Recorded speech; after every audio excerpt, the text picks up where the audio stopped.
boys and girls? Today is going to be your first lesson via the video with the YouTube and the Google Classroom, but this will be lesson number 1.1, and today we're going to do just a really basic introduction to your student resource book, which will be your hardback book that you'll have. You will hear me refer to that as an SRB. We are also going to talk about fact triangles, which hopefully you used a little bit last year. And we'll be working on practicing your basic facts using greater than, less than, and equal to. So, let me start with your student reference book, or your SRB. This is what it looks like, and as you can see, it's a hardback book. You'll notice when you look at your book, and I know it'll probably be hard to see in the video here, but you will have a table of contents. And you'll notice that each section is color-coded. So for example, if I look at data and probability, it's kind of a turquoise color. And as I flip through my book, you'll notice at the top, this one is blue, and it says fractions. And so as you go through, the top of your page will be a different color and it'll be a different math standard. So this one is geometry and constructions. So as you go through your book, we've got a section. Now this one is the whole page, the whole border is red. And this goes with kind of a story that they have. And then we have another section, measurement. But that's how the sections are divided in your book. Back here, toward the back, we have a yellow section, and this is going to be important for you when it's time for math stations and you're playing a math game, because all of the directions for how to play the games, in case you forget, are going to be in your SRB. So if I wanted to play the game getting to 1, then this would give me all of the directions. It'll give me some examples on how you play the game. It'll tell me what materials I need, how many players, and things like that. But the beginning of the section, let me get there for a sec. Try to find the first page there. Looks like this. So you've got a big title page here that says games. This entire section that's all yellow at the top would be all of your game directions. And then as we get back here, there's something called a world tour.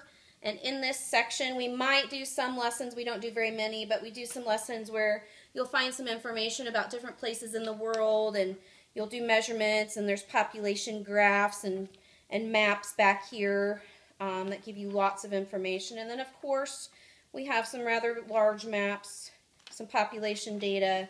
But this whole section, it goes with our world tour. And then, of course, like any other book, it's going to have a glossary at the back. So this is going to be very useful. You'll need to bring this to class every day, and sometimes you'll need to take it home, but you can get this online if your parents want to look at it online in case you forget. The other book, of course, that you'll be using will be your student math journal, and this is my copy. That's why it says teacher at the top. But this is your SMJ is what we call it for short. And this will be where you will do all of your work this year, most of it. You'll have math boxes that you'll do. In fact, there's a math box page right there that you'll do independently in class each day. And then we will grade that. You'll take a look at the kinds of problems that you missed. Try to write down why you missed it, what you didn't understand. And then there will be other pages that you'll do with a partner, or you may do them by yourself. But this is what your SMJ looks like.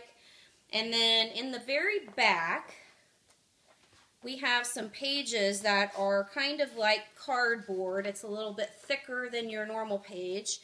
And this is a section that has fact triangles. We have some game boards that we'll use later on this year. But to start with, we're going to use fact triangles that will be our basic addition and subtraction. So what you'll do, this is not one of them, I have to give you a paper copy of those, but it looks very similar to this, and you will cut out each triangle. So I know it's going to be a lot of cutting in the beginning. And then you'll have a stack of what we call fact triangles. And the way you use these, like these are multiplication and division. So if I cover one number with a finger, then I'm going to do 2 times 4 for this particular fact triangle. And then I would say 8, and I can check it by lifting up my finger, and lo and behold, there's the 8.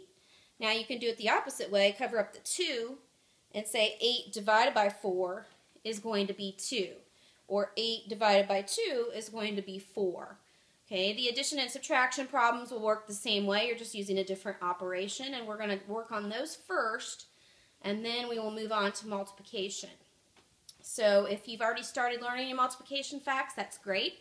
Keep on practicing those because that will definitely help you when we get to, I believe it's chapter 3. So hang in there. And like I said, you're going to use this book, bring it to class every single day, just like this book.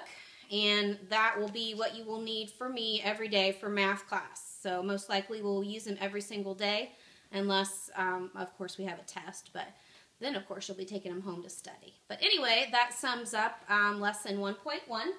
So when you take your notes and you need to write down the lesson number, you're going to write down 1.1. We didn't really talk about any vocabulary today because this is the first lesson. So you won't have any vocabulary words to write down, but you can write down some general notes on that sheet of paper, and then you'll bring that back to class. And of course, if you have any questions, write them down on your note paper and bring them to class, and then you can see me the next day, and we can talk about those questions and hopefully get them answered. All right? Thanks for tuning in. See ya.